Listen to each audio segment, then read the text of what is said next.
Assalamualaikum warahmatullahi wabarakatuh. Perkenalkan, nama saya Musdalifah.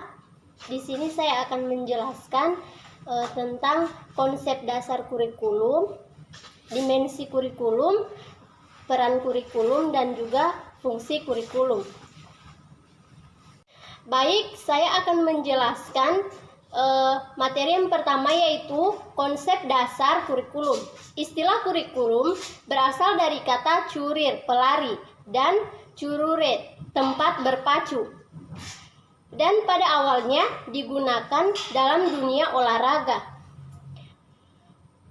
Pada saat itu, kurikulum diartikan sebagai jarak yang harus ditempuh oleh seorang pelari mulai dari start sampai finish untuk memperoleh penghargaan. Dalam dunia pendidikan, kurikulum merupakan sejumlah mata pelajaran yang harus ditempuh seorang siswa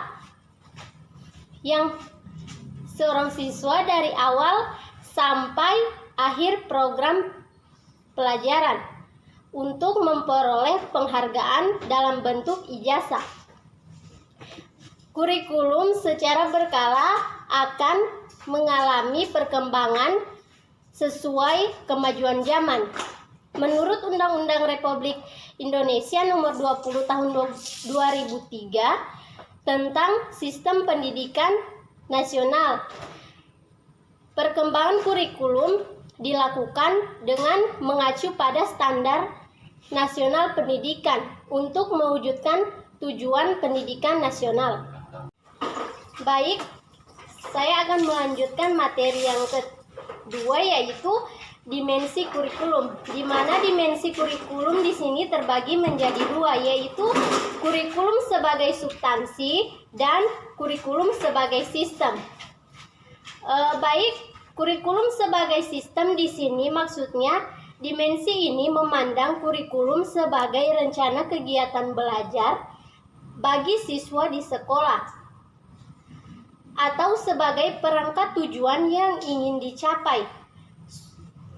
Suatu kurikulum dapat juga menuju pada suatu dokumen yang berisi rumusan tentang tujuan, bahan ajar, kegiatan belajar mengajar, jadwal, dan evaluasi. Yang kedua, yaitu kurikulum sebagai sistem. Kurikulum sebagai sistem memandang kurikulum sebagai kegiatan dari persekolahan, sistem pendidikan, dan bahkan sistem masyarakat.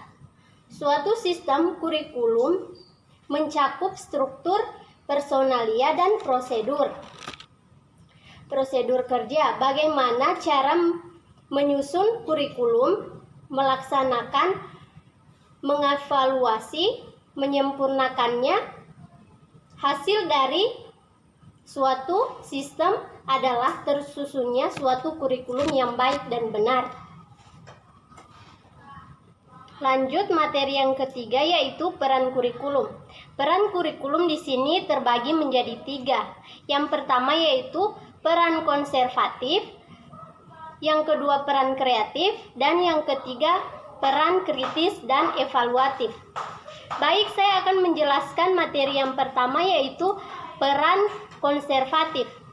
Peran konservatif adalah melestarikan berbagai nilai budaya sebagai warisan masa lalu.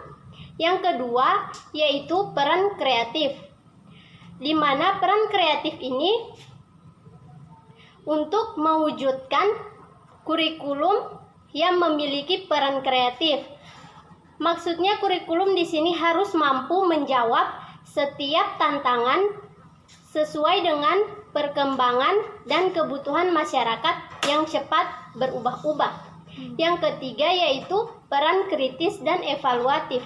Peran ini dilatar belakangi oleh adanya kenyataan bahwa nilai-nilai dan budaya yang hidup dalam masyarakat senantiasa mengalami perubahan.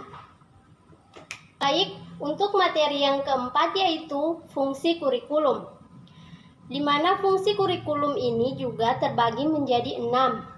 Yang pertama itu ada fungsi penyesuaian, yang kedua fungsi integrasi, yang ketiga fungsi diferensiasi, yang keempat fungsi persiapan, yang kelima fungsi pemilihan, dan yang keenam fungsi diagnostik.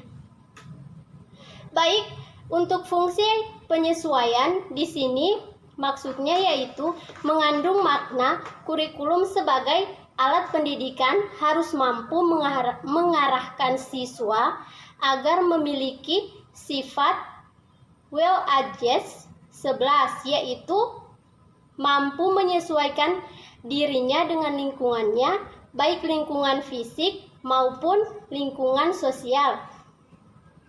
Yang kedua yaitu fungsi integrasi, mengandung makna bahwa kurikulum sebagai alat pendidikan harus mampu menghasilkan pribadi-pribadi yang utuh.